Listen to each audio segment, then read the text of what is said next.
On March 8th, in Beijing, two parents waited at an airport for a relative who was expected to arrive soon.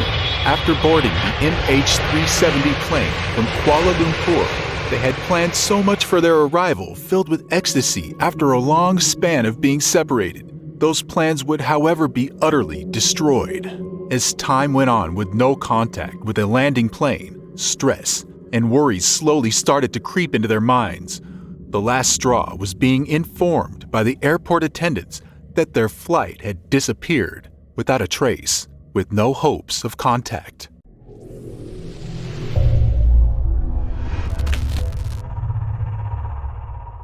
Most passengers aboard were already thrilled to get off the plane as their flight was only a few miles away from its destination. The flight attendants, as usual, were seeing to it that everyone was okay and asking if they needed any extra services. The atmosphere seemed fair to all the passengers, and apart from the slight disturbance coming from the pilot sector at the front, which the attendants assured them was of no issue to worry about, everything seemed perfectly fine. Not an issue with the flight, at least. What the passengers failed to realize was that all sorts of radio communication with the flight towers were switched off, and on purpose. All but one lady, who instinctively felt uneasy about the whole flight. She would repeatedly ask the flight attendants if everything was okay, but even the attendants weren't aware of the situation unfolding in the pilot's sector. Time went on as usual, and soon the lady who was amongst the few awake noticed that the airplane was making a change in its direction and headed away from its initial direction. The lady frantically got up from her seat and rushed to one of the attendants, complaining and demanding to know why the plane was steering away from its initial location. Her loud wails were heard by other passengers who were either now disturbed and irritated by her, or curious to know what was going on. The attendant, who hadn't noticed the change in altitudes until now, tried to calm down the frantic lady, insisting they would go check in with the pilots. The attendant, now accompanied by another, moved up to inquire about the flight's change in direction, while the lady stood at the door tapping her left foot repeatedly.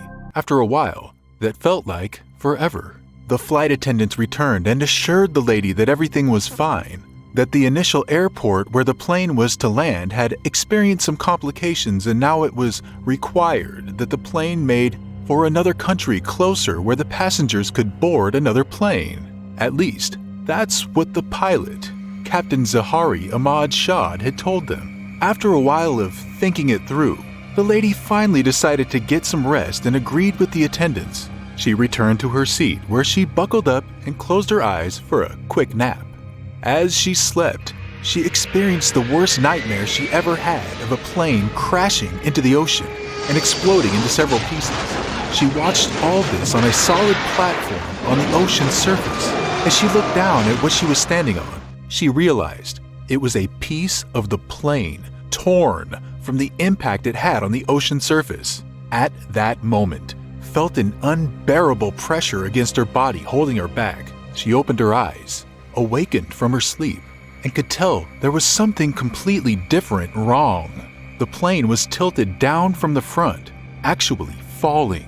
The pressure against her body was intense from both gravity and the wind that filled the room. Lodges, items, and people were being tossed around the plane, and screams of terror were the only things she could hear.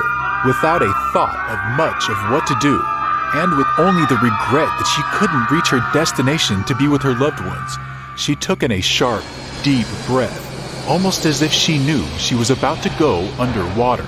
And boom, it was all over. The missing flight had caused a worldwide buzz, as many sympathized with the victims and the families of the victims. Others were quick to theorize about what possibly could have happened to the flight that went missing.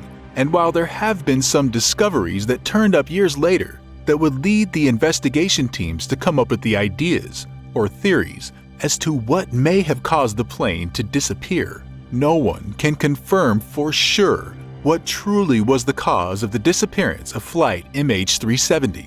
But firstly, what caused the derailment of the flight from its initial destination?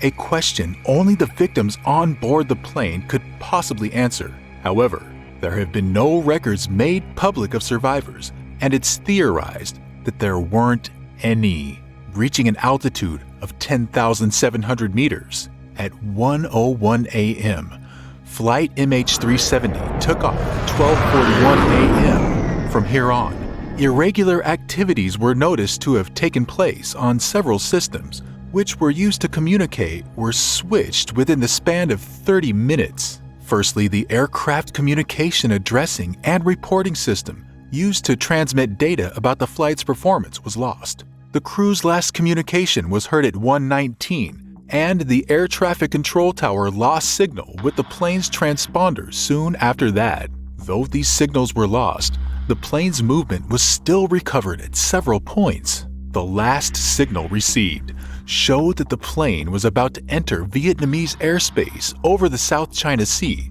Soon, the Malaysian military and civilian radar pick up the plane's location, noticing a strange pattern of change in direction where the plane turned around and headed for the southwest over the Malay Peninsula and then northwest over the Strait of Malacca. Soon, even the Malaysian military lost contact with the plane as it crossed the Andaman Sea. The next wave of signals received from the plane was caught by the Inmarsat satellite in a geostationary orbit crossing the Indian Ocean. Its last detection of the plane came around 8:11. After complete signals were lost, the search for the plane began, which would expand over several acres of water surface and the Andaman Sea, down the two arcs, one stretching from Java southward into the Indian Ocean southwest of Australia, and the other stretching northward across Asia from Vietnam to Turkmenistan,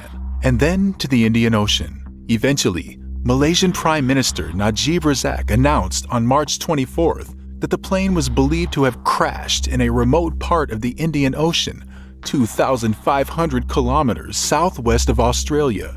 It was also unlikely anyone survived. Years later, on 2015, July 29th, the right-wing flaperon appeared on a beach of the French island of Réunion, which stood west of the search area in the Indian Ocean. This would later be identified as part of flight MH370. More debris over time would turn up on the shores of Tanzania, Mozambique, South Africa, Madagascar, and Mauritius. 27 pieces to be more precise, and out of these, 3 were confirmed to have been a part of flight MH370. Though this sealed the deal about the fate of the plane, it was still unclear what led to the crash and whether the plane had broken up in the air after its impact on the sea surface. Years later, and many theories roam the media about what could have happened, 2, however, have been more prominent. The first being that the plane had been caught in a crossfire between the war in Russia as the separationist movement was in full swing. It's believed by experts that the plane must have been spotted crossing and mistaken for a jet fighter that had the plane shot down. The second theory is thought to have been a suicide mission by the pilot, Zahari, who was known to be politically motivated against the government. Although he showed no distressing signs before the flight, it's believed in a political statement that Zahari had led the plane astray and crashed, explaining why the plane had for seemingly no reason changed its destination and headed away from Beijing. However, nothing has been confirmed yet, and all is still speculative.